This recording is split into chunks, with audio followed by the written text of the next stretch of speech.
Hi folks, so today's going to be my review of the Limecrime Venus 1 palette. So I've used this palette for the last 5 days to create 5 different eye looks and tutorials as well. So if you guys want to check that out, it will be in a playlist. All of my previous palettes are all in playlist as well. So some of the ones I've done is Modern Renaissance palette, Master Palette by Mario, the Venus 2 palette. So all of those will be in playlist if you guys want to check them out. You can just sit and watch all of them. So I do just want to say thank you for all the new subscribers and old subscribers alike. I think it's awesome that you guys choose to follow me. I think that's cool. Hopefully you guys have been liking my videos lately. I try my best to look at the comments and suggestions for palettes that either I have or that are readily available for me. As always, you can leave any comments down below of palettes that you think I should check out, and I'll let you know if it's something that is either on my list or something that I have, or if it's something that doesn't really interest me as well. I always like to let you guys know if it's something that I'm not going to be doing as well. So yeah, so this palette came out around November 2014, I believe, so it's been out for a little bit of time. Right now, as the time that I'm filming it, it's currently sold out from the Limecrime website. I think that's kind of after Black Friday, Cyber Monday, and all that kind of stuff. It does retail for $45.53 Canadian. It's a really odd amount, but let me just check their USD. So USD is $34, so really a fairly low to medium range price for an eyeshadow palette. It does come with 8 colors, so let me just do the math here. So Canadian, it comes out to about $5, $5.50 an eyeshadow, which really isn't too bad given the packaging. Now, the packaging for this, as I mentioned in the Venus 2 palette, is some of my favorite packaging that I've seen from makeup palettes just in general. I think it's beautiful. Mine's very dirty because I've had it for a couple years, but it's very beautiful. So it has Venus on the front, blue hair, which again caters to me completely. Beautiful sort of like gold reflect, and then Limecrime on the sides. The back says for the Venus and you. Again, mine's very dirty, but beautiful packaging, absolutely stunning. To open it up, it does have the mirror as well as sort of this like blue box packaging. It is kind of a harder cardboard. Now I have had mine for the 2 years. I think I got it right after it came out. It has held up in terms of like opening and closing and all that stuff. There is a magnet that closes it like that. A little bit of scuffs and just makeup dirt. I'm sure I could take like a wet wipe or something and clean that off, but it's held up pretty well, so seeing as this is a palette that actually stays out on my vanity. Because of the packaging, and I think it's beautiful, this is one that does stay out because I love looking at it. I just think it's like a little piece of art almost. Well, it is art. It is a little personal to me just because I studied art history for a period of time. I didn't continue studying art history, but you know, we won't go there. I do have an appreciation for beautiful artwork and paintings and art history and that kind of thing, so I really like this. When it first came out, I was like, so you open it up and it does have these 8 eyeshadows. Now, I really do feel like at the time of its release, there really wasn't anything else quite like this, at least that was saturating the market. Like, we didn't see these colors nearly at the frequency that we see them being released now. Like, I feel like every other palette has at least 1 or 2 of these sort of shades.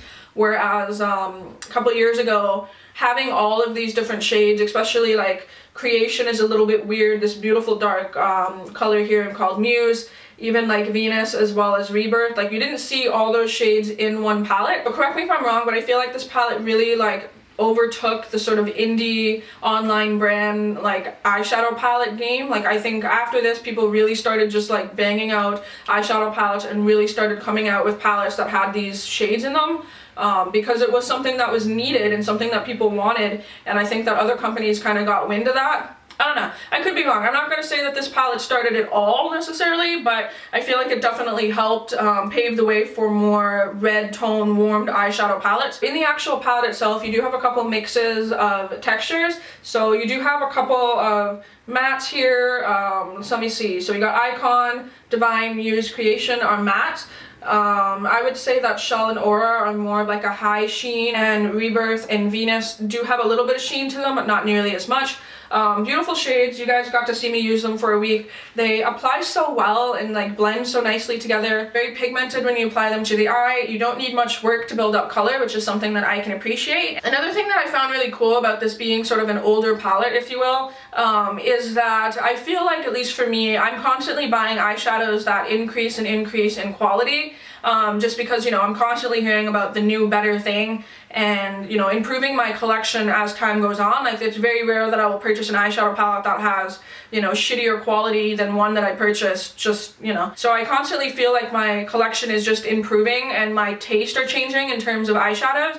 so I'm constantly wanting one that performs better than the one that I previously bought. So going back and using this palette for 5 days just reminded me that this palette is still really good quality, which is something that's good because I've had obviously all that time to sort of improve my taste and see what kind of textures and things that I like. So the fact that I can go back and use these eyeshadows, know that they're still really good quality, is something that I like. So yeah, I really appreciate that. And so while I think that there are some colors in this that are definitely easily dupable for palettes that we have out now, but I think having this just sort of as like a base palette that you can just grab these warm tones all in one is really good. So yeah, I definitely think this palette is a staple in people who like warm eyeshadow looks. Definitely if you're into those sort of like reds, oranges, some unique shades in there, I think this palette is worth it.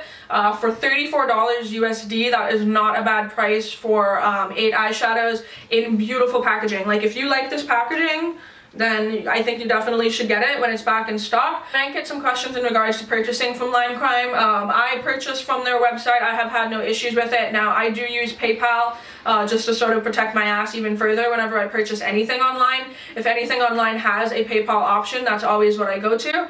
Another thing too that you might want to look into is sometimes I do order Limecrime products from Doll's Kill, just because a lot of the times they'll have free worldwide shipping, and it actually ends up being worth it for me to just purchase directly through them. Sometimes they have like 25% off like whole site-wide sales. That applies to makeup items as well. So it's always good to just search around for places that you can get Limecrime products if you're not 100% comfortable purchasing from their website. Now, the morals behind the brand, that kind of thing, I don't want to get into it really. Again, it's entirely up to you if you choose to buy from them. I don't care if you do or if you don't. So yeah, I do suggest this palette to people who are interested in it, who maybe have thought about it for a couple years or something. It is really good quality, and you guys kind of got to see sort of the options of looks that you can get out of it as well. So yeah, $34 USD is not a bad price for a palette, and really honestly, I would pay that for the packaging alone. I really like the packaging, and the fact that the eyeshadows are good quality as well is kind of a bonus in my eyes. So yeah, hopefully you guys like this review. It helped you out a bit, and maybe in deciding whether or not to get it, or just letting you guys know sort of my opinions on it, either way. But you can always answer some questions like, do you have this palette? Do you suggest it? Do you like it? I don't know, talk about anything, I don't mind. But yeah, leave any comments down below, I'll be happy to answer them. So yeah, until my next video, I'll talk to you soon. Bye!